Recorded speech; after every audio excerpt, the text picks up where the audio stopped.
Hello, everyone, and welcome back to Where is the Music podcast.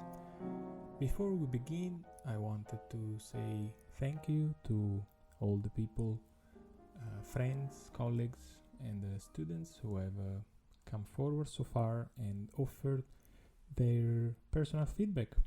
I really appreciate that, and I recognize I'm not a natural born speaker, radio host, or commentator.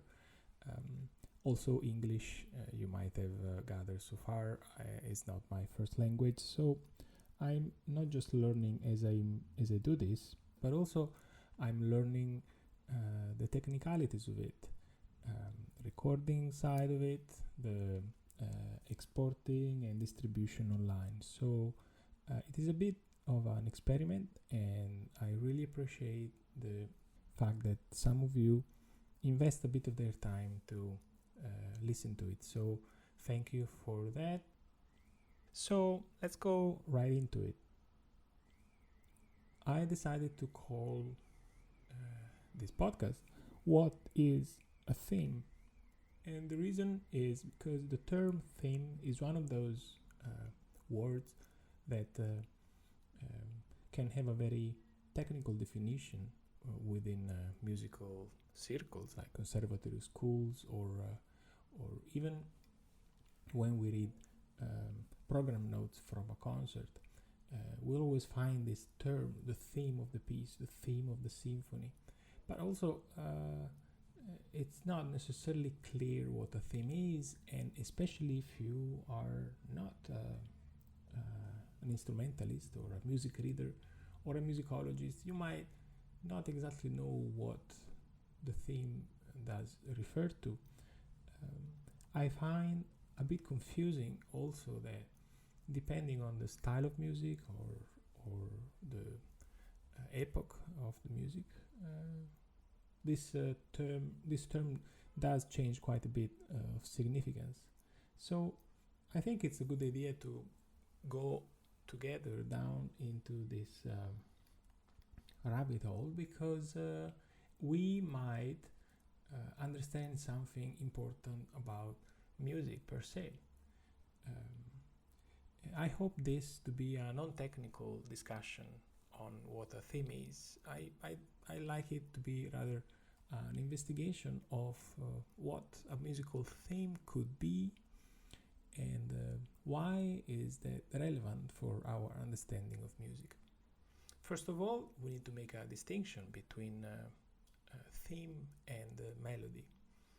Generally speaking, we think of a melody as a line of single notes, sometimes very long, and in general it is quite distinct from other musical components like harmony or orchestration or tempo. A theme, instead, is generally speaking considered as a short compound of notes or rhythms with some form of inner trajectory that has potential for transformation. This is quite a key aspect of the musical definition of the term theme. The transformation part is essential. The tricky thing in music is that we know about transformation only after that transformation has taken place. I'm sure with an example it would all be a bit clearer. So let's take a Beethoven sonata. This is the third sonata, opus 2, number 3. The so-called theme just appears at the very opening.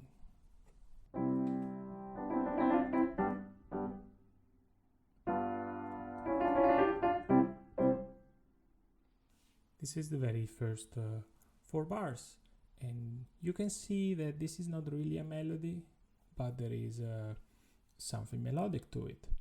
This is not musical, very long and intricate expressive content. It's just a character So we don't know really if this is a theme or not, and it doesn't really matter whether we can define it as a theme or not. But what matters is that we can find traces of it as we go along. For example, a few bars later we have this.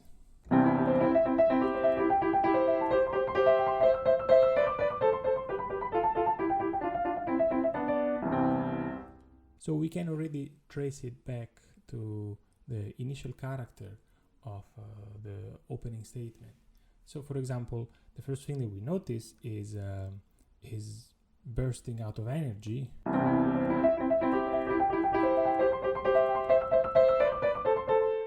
And this is clearly a contrast to what the initial opening was about, which was quite moderate, quite well educated. Right? So the contrast here is what makes the thematic relationship meaningful. Without one, the other wouldn't have that same effect or impact. Other elements are a little bit harder to spot, but are still there. For example, this second thing is loosely based on a long note and two shorts. One long, short, short, long, short, short, long. This contrast between long and short is actually already presented at the very beginning. We have a long, short, short, long, short, short. So to give you other examples, we might look at a bit farther on. We find this at bar 47 actually. So it goes like this.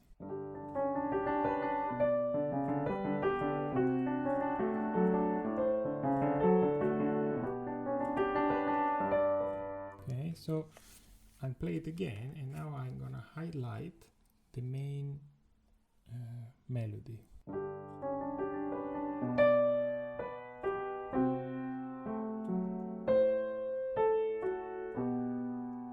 So you see, this is once again a rhythmical phrase that is similar to the one that we played earlier. Long, short, short, long, short, short, long.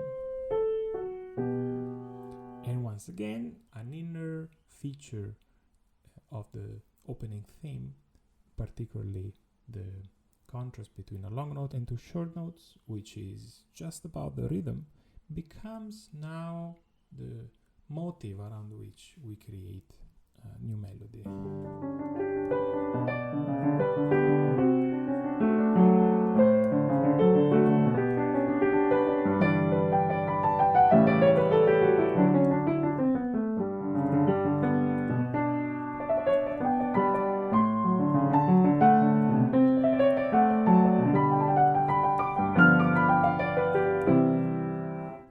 Etc. The last example on this will be a few bars later, in which we find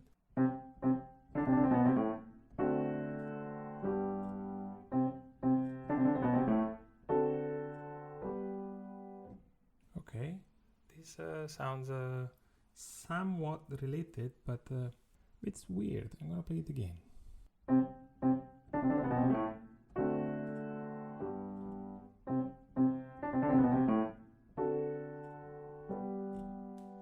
Well, it's not directly related, at least not in a straightforward way.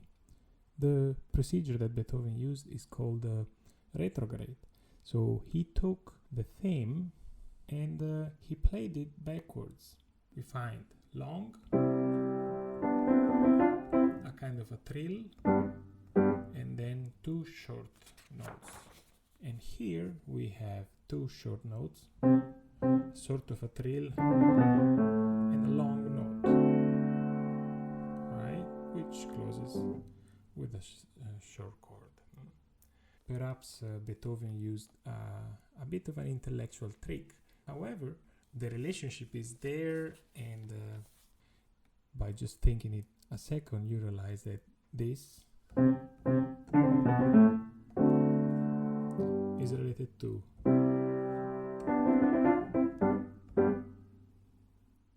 okay. Now let's take another example from a different sonata. This one is the seventh sonata, is opus 10 number 3 in D major, and the theme goes like this.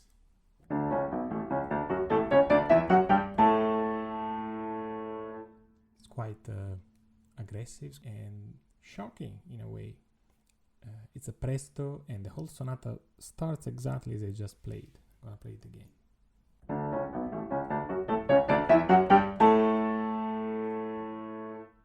So I don't want to continue because I don't want to spoil you the magic of transformation that Beethoven employs.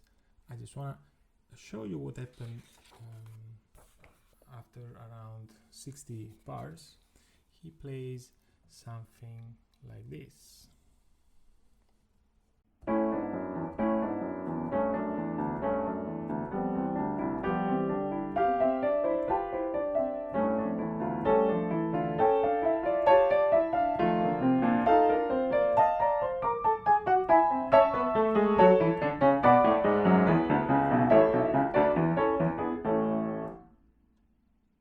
So you can probably hear the same thematic motion that we heard at the very beginning, now worked out in a so-called sequence progression, and becoming a huge crescendo as I just played. So this potential for transformation of a theme is really in the hands of the composer. He will use it to say things and to go places. But the question then becomes, but why sticking to a theme? Isn't it music just emerging freely from our inspiration? Do inspiration and creativity have to be bound to a single initial idea, even if it's beautiful and with lots of potential, like for example this two that I played from Beethoven sonatas? I mean, composers can develop music without a theme. That's true. As a matter of fact, the idea of theme comes with some historical baggage, and this is also the reason why I think we need to do a little bit of distinctions of what is a theme, what distinguishes it from an actual melody, or in different periods of history in classical music, you will find different terms that have a similar, might not exactly be the same role, the same definition. For example, a fugue does not use a theme, but uses a subject, or in modern music, perhaps we can call it, instead of the theme, we can call it the tune. So, in order to have meaning, though, does music always need to have a ground concept, a unifying idea that glues its parts together like a theme? What we are arguing here is that a theme is the unifying principle that glues together the various parts of a piece of music, like, for example, in a Beethoven sonata. Because in this case, this glue is made of a short compound of notes and rhythms, which has the potential for transformation. But we should not then arrive at the conclusion that a theme made of notes and rhythms is the key to have good music, and neither that is the only key to have good music. As a matter of fact, we can point at a few examples from history. The theme that Beethoven uses for his Diabelli variation was composed by a minor composer, Antonio Diabelli, and many people wrote variations for that theme, but the theme itself is only famous just because Beethoven wrote variations, and those variations are so remarkable that that theme has become part of the repertoire. But if it wasn't for those variations, the theme itself is not great music. It's really a very non-significant musical material. There are other examples that we can make, but the point that I'm trying to say here is that a theme is not the necessary key condition for good music. However, good music must have some sort of glue, a unifying concept, however difficult might be for us to identify it. Now, I was saying that the potential of a theme emerges after its transformation have taken place. Transformations then are the steps of a journey, of the story. In a way, the musical journey is the trajectory that the composer chooses for the theme. It's similar to what a storyteller does. The composer, once he has picked a theme, a subject, a story, a main character, then he will make it go through events that will transform it until the journey has been completed. So obviously the theme is very important in music, particularly during the classical period. The theme became the essence of music making. But why was that the case? How can we say that a theme carries potential for transformation? What happened during the years of the classical period of music, Mozart, Haydn, Beethoven? What happened then was something remarkable, because themes started becoming the musical places where to find a human character. So classical music starts acknowledging the importance of individual character and emotions.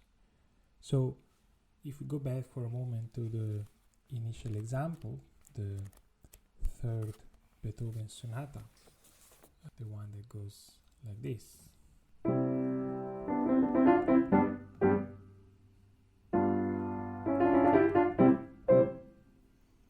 You can tell it starts in a warm way that is followed by some sort of a quick wit, serious at once and ironic at the end.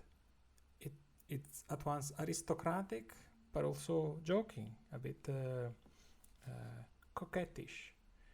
When he plays this,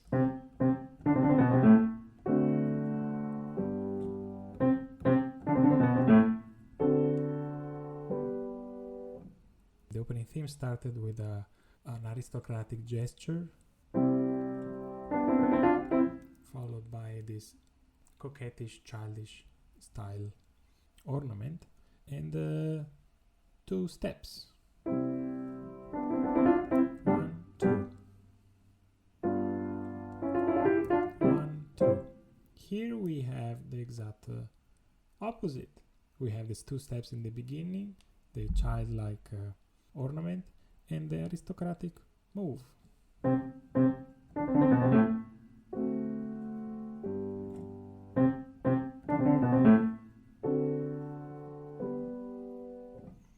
Let's take another example.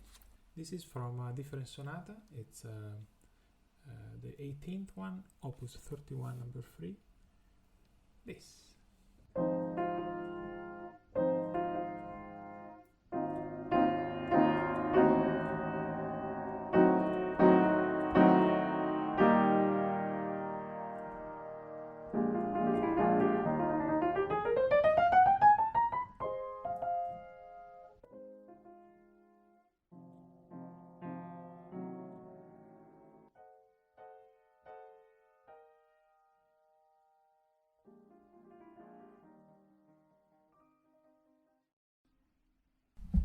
Etc. You can hear the character of this music emerging very clearly. There is a sense of hesitation, of incompleteness, is not really going forward, and the repetition sounds like an attempt to move forward. And more attempts, getting closer. We finally arrive, but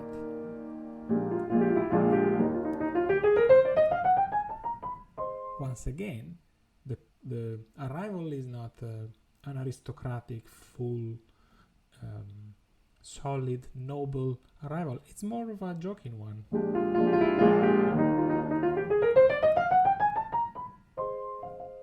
Right? The human character clearly here is bursting out. We can't wait to hear what's going on afterwards. It seems like, perhaps we can say it this way, it seems like the whole theme is preparing for something important that is not coming really, because it's coming in something very childlike and ironic.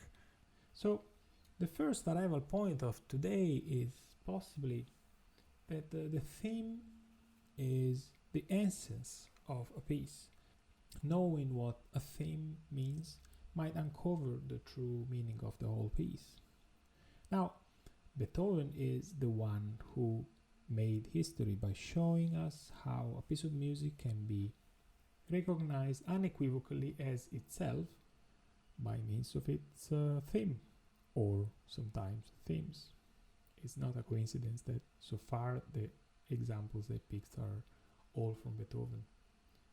So there is a relationship between the composition and the theme itself, and this relationship is can be described in different ways. So for example, it's a part-whole relationship, so the theme is part of the composition. It's a relationship of belonging. Only one theme belongs to only one composition. It's a relationship of logical derivation. A composition comes to existence out of thematic development, and that thematic development must happen within the confines of logic. Unless we are able to trace back somewhere logically this development, we wouldn't be able to find derivation from one theme to its transformation.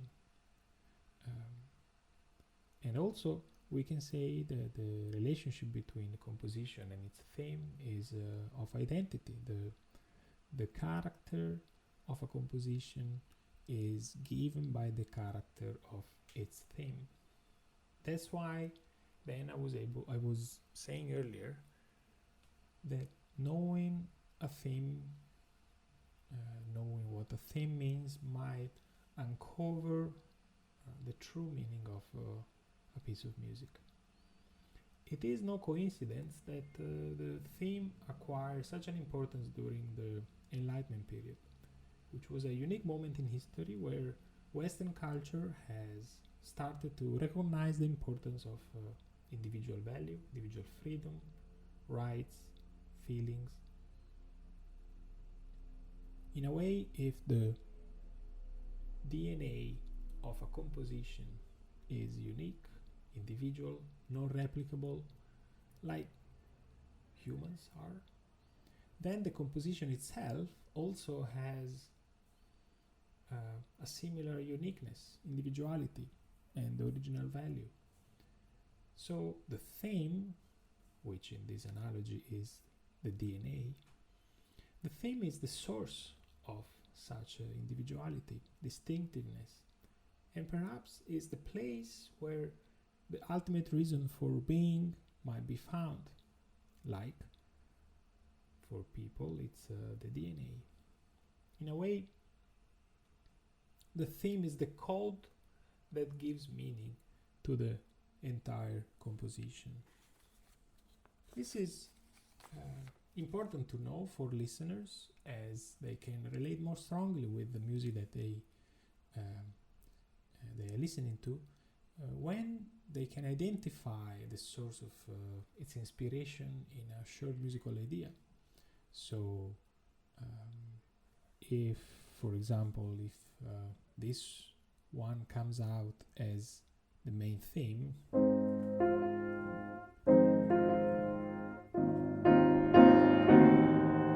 and it is a theme of hesitation, of becoming, of transforming, is a theme of aristocracy that turns joking. It's a theme of wit. It's also a theme of patience, of waiting, tension that explodes.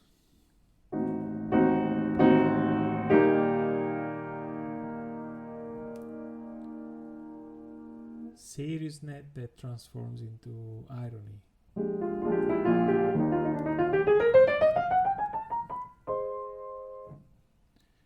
If that's the theme, then a whole piece of music might make a whole lot more sense.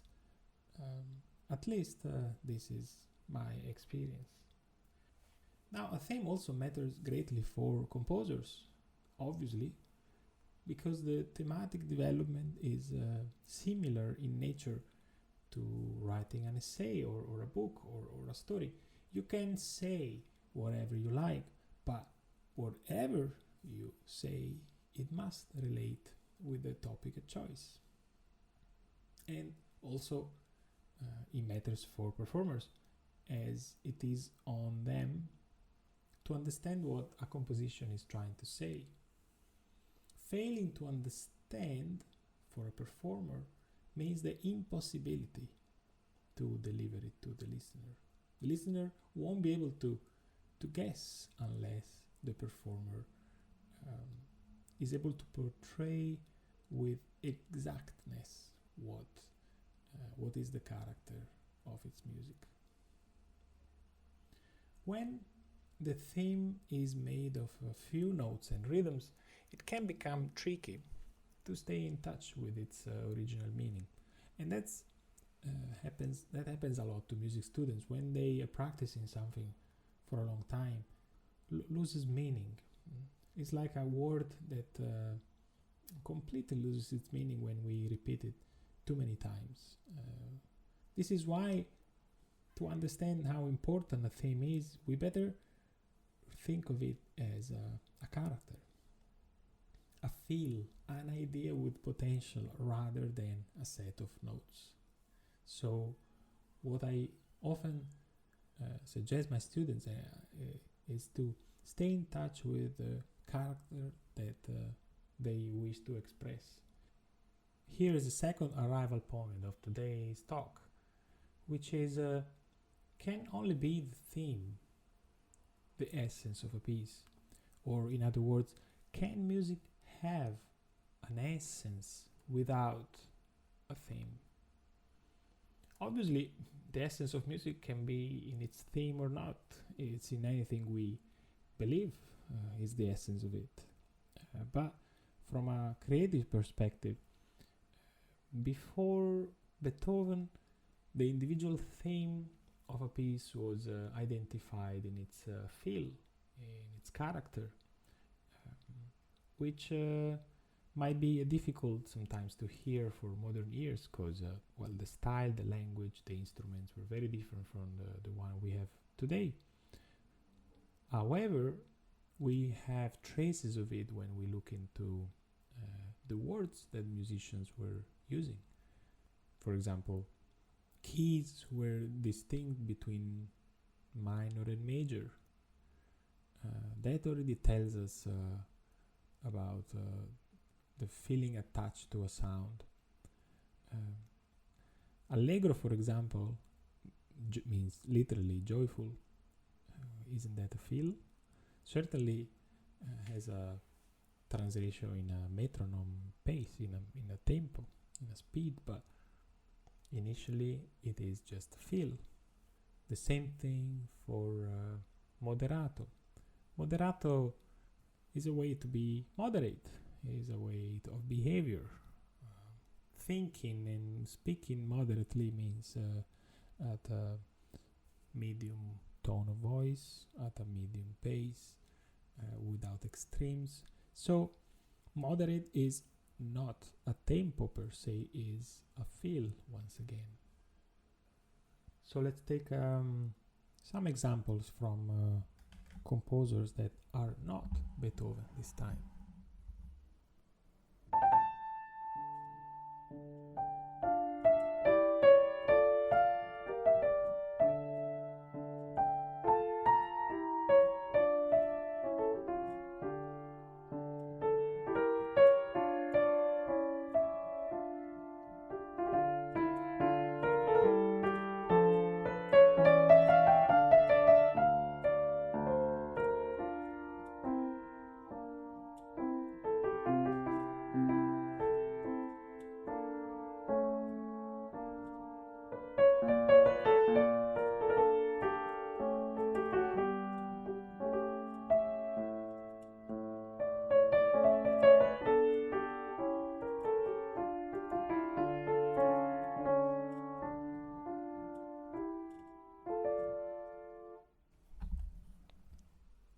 This was the Andante from the Concerto in F by Johann Sebastian Bach, and it is really tricky for us to consider this melody a theme. But what we can say is that the theme of this music is not in the specific notes, but is in the character of the whole music, which stays unchanged throughout.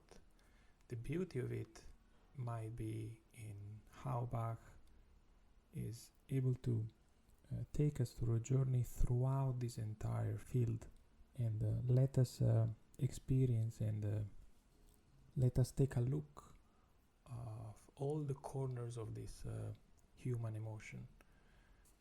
Gonna go with another example.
This was the Sonata number 46 by Joseph Haydn in A flat major.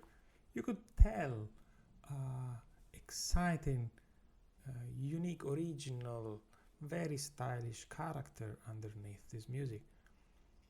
But you can't really speak of a theme once again. The theme, the opening melody,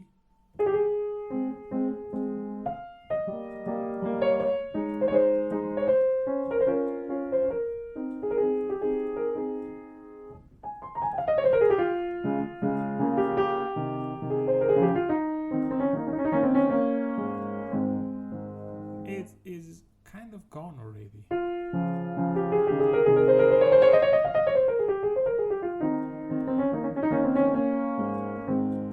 We have something here.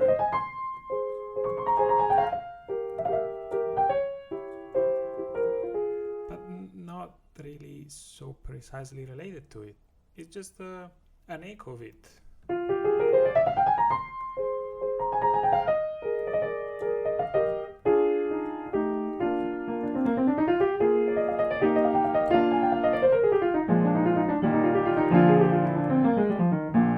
Etc. So in a sense, the theme does provide the character, but does not necessarily bind the composer to its melody. It's more of a character igniter. I'm gonna go with another example coming from today's music. I must say before I play it that today things are a bit more complex. The theme today is certainly not just a short melody or rhythm, but it's something that runs a bit deeper, like the underlying source of energy or the topic of a piece of music. So in this example, which is a song that I particularly love called Calling You, the opening and ending are pretty much the same. They all sound alike. There is no real character development. This is how it goes.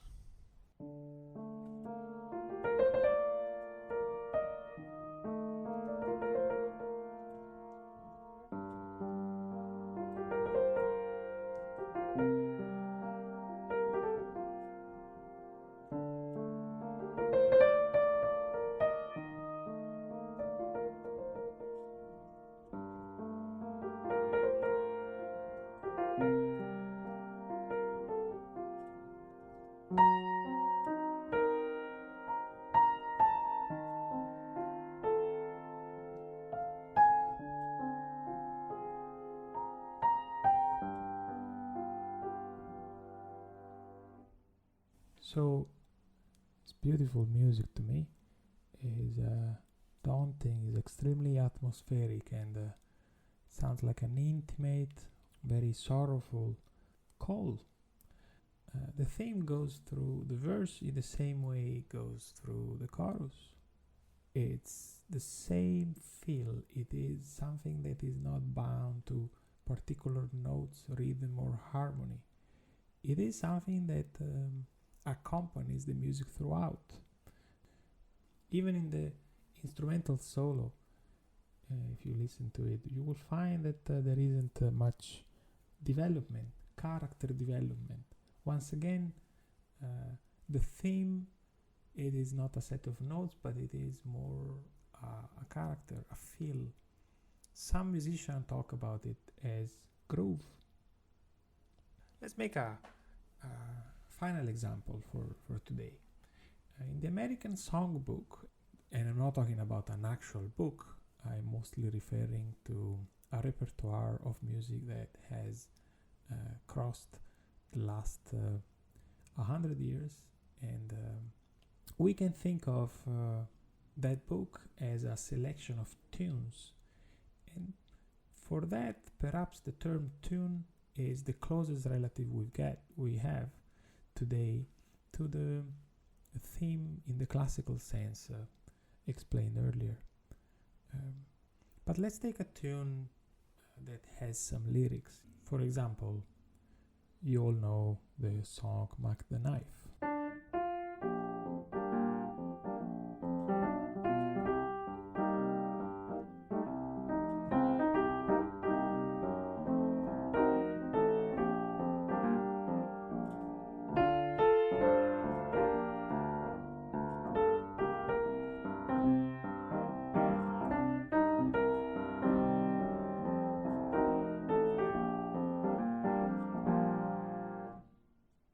With lyrics, a singer can express his or her own take on the tune, meaning they can transform the tune in a personal way, but by maintaining the lyrics as they are, they won't be departing from it.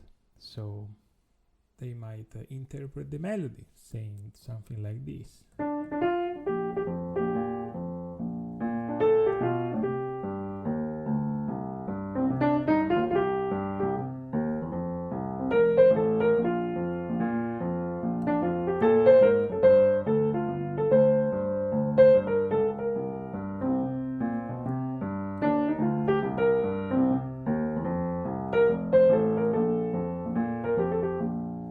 So you can tell the relationship with the original theme is strong, but in a way I've changed it to make it sound more personal, more original.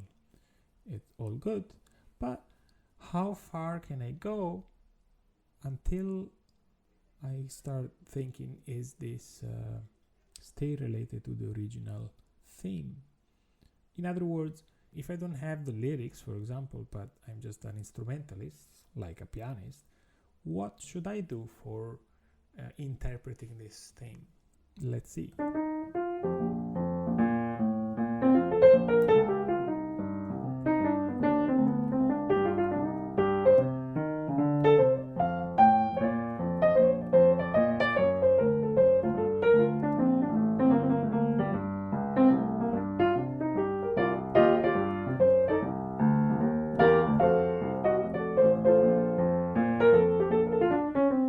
So, could you tell it was a Mac the Knife underneath?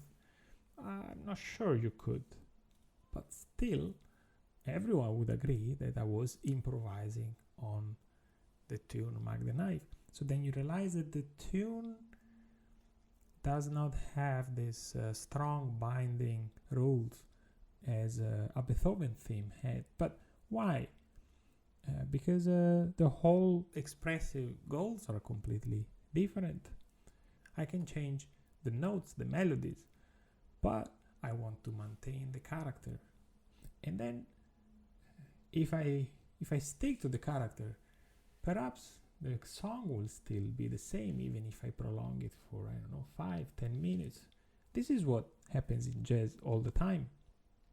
What is that character? Well, in this particular case, it's easily we can call it swing. As long as the song stays in swing, I can move around and improvise without changing its nature.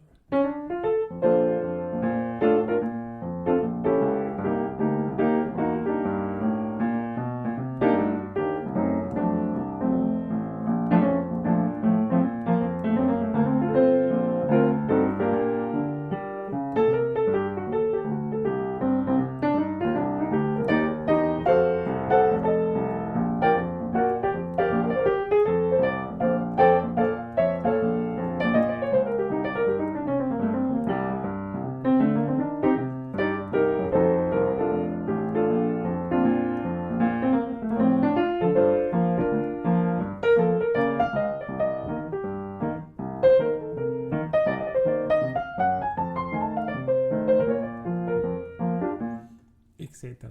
This is an interesting point to me. The moment I don't have a theme, what is left? Well, do I still have a character? Yes, of course. Do I still have a feel? Oh, yes, of course. Do I still have a reason for creating music? Oh, yes, plenty. Then that's probably what a tune is. A tune is this concept that I need to stick to in order to be expressive and stay in line with the goal of my creative expression.